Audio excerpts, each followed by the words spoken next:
गिबियावनो बयखौबो स्कुलार station centre YouTube चेनेलाव बरायग्रोना लानाय जाबाय। दा बे भिडिअ फरायगोन आसाम डाइरेक्ट रिक्रुटमेन्ट ग्रेड 3 आरो ग्रेड 4 निनो माखासे कुइसन बेवहाय जेनेरेल साइन्स जेनेरेल स्टाडिज नङाबा मा होनो ससियेल साइन्स बिनि सायावहाय सावरायगोन।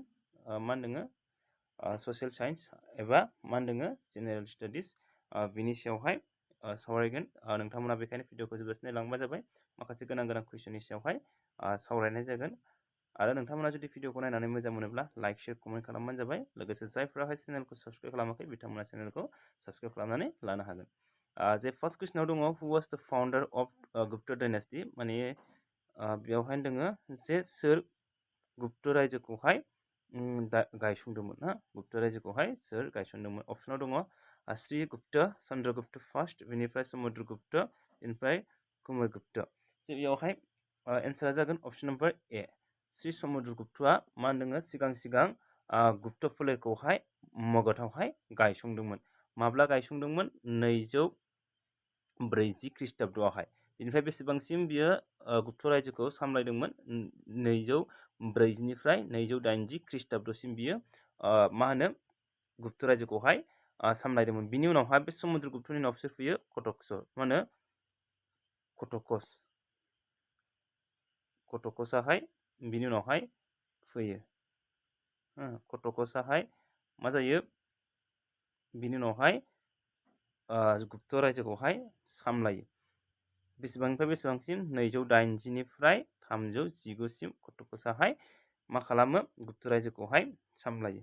नेक्स्ट बिनि उनावहाय सोर फैयो? कटकसनि उनावहाय सेथि चन्द्रगुप्त, माने चन्द्रगुप्त फार्स्टआहाय फैबाय आरो बेवहाय। बिनि उनावहाय कटकसनि उनावहाय चन्द्रगुप्त फार्स्टआहाय रायजो खुङो बा सामलायो गुप्त रायजोखौहाय 1319 निफ्राय 335 ख्रीष्टाब्दसिम।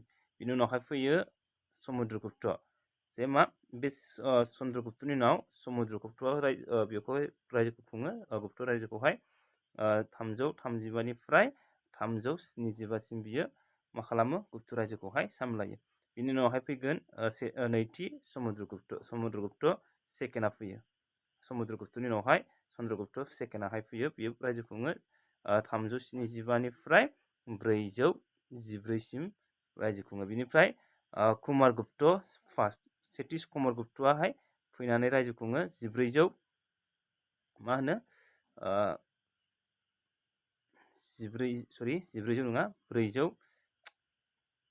414 निफ्राय मासिम 455 सिम बियोहाय मा खालामो? गुप्त रायजोखौहाय सामलायो। बिनि उनावहाय जेनाखि गिबि कुमारगुप्त, बे गिबि कुमारगुप्तनि उनाव सोर फैगोन? सेकेन्ड गुप्तआहाय फैयो। बिनिफ्राय 455 निफ्राय 467 सिम बियो रायजो खुङो गुप्त रायजोखौहाय। दाना नेक्स्ट कुइसनाव दङ हु वाज द फार्स्ट गुप्त एम्पायर टु हेल्ड द टाइटल अफ महाराजा धीराज। जे सोर गुप्त सम्राटआ गिबियै महाराजा धीराज बिमुं लादोंमोन ना? होमबा मा जागोन जोंनावहाय एन्सारावहाय अपसनाव दङ समुद्रगुप्त फार्स्ट, बेनिफ्राय समुद्रगुप्त सेकेन्ड, बेनिफ्राय चन्द्रगुप्त सेकेन्ड, बेनिफ्राय दङ समुद्रगुप्त, बेनिफ्राय श्रीगुप्त। बा एन्सारा जागोन अपसन नम्बर ए चन्द्रगुप्त फार्स्ट। बे चन्द्रगुप्त फार्स्टआहाय गिबियै महाराजा धीराज बिमुंखौहाय लादोंमोन। बिनि उनावहाय नेक्स्ट कुइसनाव दङ इल'रानि कैलासनाथ मन्दिरखौ सोर लुदोंमोन? हु बिल्ड द कैलासनाथ टेम्पल इन इल'रा। बेवहाय दङ राज सिंह, कृष्ण वान, महेन्द्र बर्मन, बेनिफ्राय राजेन्द्र चला।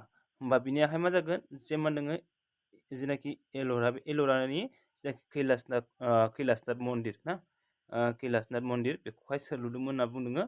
होमबा एन्सारा जागोन जोंनाहाय अपसन नम्बर जेनाखि बि कृष्ण वानाहाय मा खालामदोंमोन? बिथाङाहाय इल'रानि कैलासनाथ मन्दिरखौहाय लुदोंमोन। नेक्स्टआव दङ कलिंग रायजोखौ आथिखालाव मा मुंजों मिथिनाय जायो? What is the modern name of Kalinga state? अपसनाव दङ एयाव दं उड़िसा, बियाव दं अन्ध्र प्रदेश, बेनिफ्राय सियाव वेस्ट बेंगल, बेनिफ्राय दियाव दं हारियाना। होमबा जोंना जागोन एन्साराहाय अपसन नम्बर ए उड़िसा। जे कलिंग रायजोखौ आथिखालाव मा मुङै मिथिनाय जायो?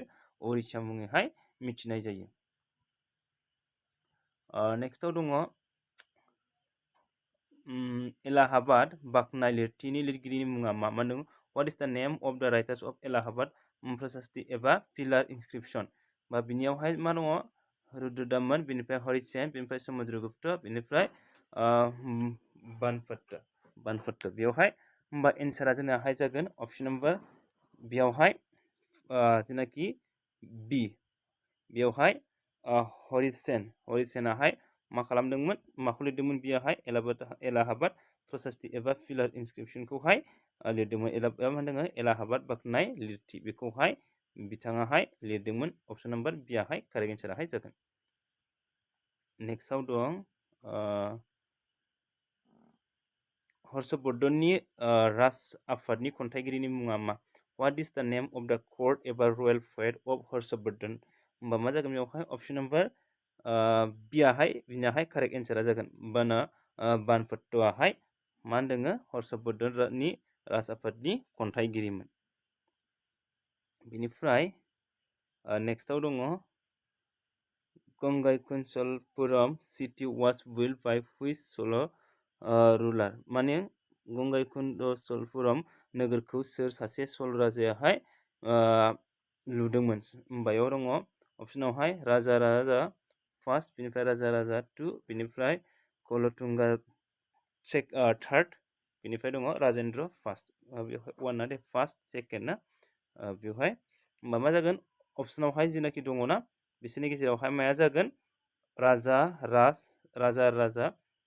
वानाहाय माने श्री फार्स्टआहाय माने मा खालामदोंमोन बेखौहाय बे नोगोरखौहाय लुदोंमोन गंगाईकुंचलपुरम नोगोरखौहाय लुदोंमोन। नेक्स्टआव दङ when did the first battle of Panipat takes place?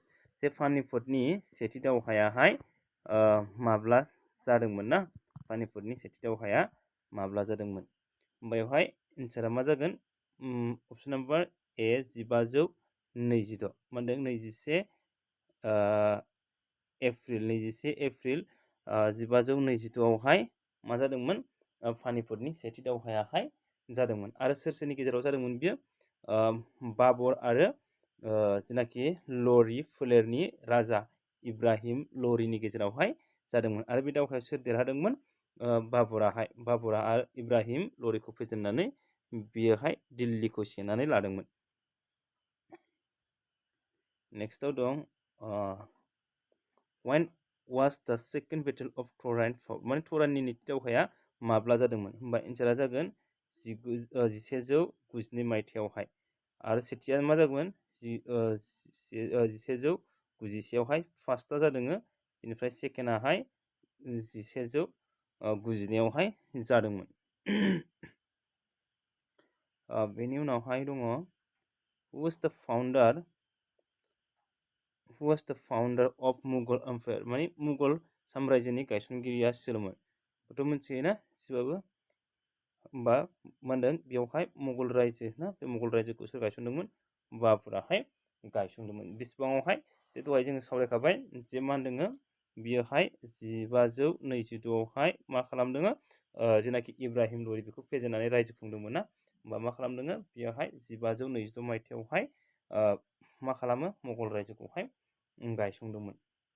होमबा मुगल रायजोनि गायसनगिरियासो बाबुरनि उनाव सोर फैगोन हुमायुनाहाय मा खालामो जे बाबुरा बेसेबांसिम गायसनो रायजोखौहाय 1522निफ्राय बेसेबांसिम सामलायो बियोहाय 1530सिम सामलायो। बिनि उनावहाय सोर फैबाय हुमायुना 1530निफ्राय बेसेबांसिम 1540सिम बियो बे रायजोखौहाय सामलायो। बिनि उनावहाय फैयो जेनाखि हुमायुननि उनावहाय आकबर फैयो। आकबराहाय मा खालामो 1552निफ्राय 1552निफ्राय बियो मा खालामो 1605 ख्रिस्ट'बसिमहाय मा खालामो बेयावहाय मुगल रायजोखौहाय सामलायो। एक्सुवेलि नैयावहाय हुमायुना मा होनदों 1530निफ्राय 1552सिम बियोहाय मुगल रायजोखौहाय सामलायो। बिनि उनावहाय जाहांगिर फैबाय। जाहांगिरनि उनावहाय शाहजाहान फैबाय। शाहजाहाननि उनावहाय औरंगजेबनि उनावहाय नैथि बाहादुर शाहाहाय फैबाय। बेयावहाय नैथि बाहादुर शाहायानो मा जायो मुगल रायजोनि बा साम्रायजोनि जोबथि राजा। बेवहाय दङ कुइसनावहाय मुगलफोरनि जोबथा राजानि मुङा मामोननो? दानिसो जों सावरायखांबायना मुगलफोरनि जोबथा राजानि मुङा जाहैबाय बाहादुर शाह नैथि सेकेन्ड बाहादुर शाह सेकेन्ड। बिथाङा बेसेबांनिफ्राय बेसेबां ख्रिस्टाब्दसिम मुगल रायजोखौ सामलायदोंमोन? 1837 निफ्राय 1857 मायथाइसिम मा खालामो मुगल साम्रायजोखौहाय सामलायो। आरो बिथाङानो मा जायो बाहादुर शाह सेकेन्डआनो बा नैथियानो मा जायो मोनसे मुगल रायजोनि जोबथा राजा। स' दिनै भिडिअ'आ बेखिनियानोसै। जुदि नोंथांमोना भिडिअ'खौ नायना मोजां मोनदोंब्ला लाइक शेयार कमेन्ट खालामबानो जाबाय। लोगोसे जायफोर बिथांमोनाहाय चेनेलाव गोदान चेनेलखौ दासिमबो साबस्क्राइब खालामाखै नोंथांमोना चेनेलखौ साबस्क्राइब खालामनानै लानो हागोन। गोजोन्थों।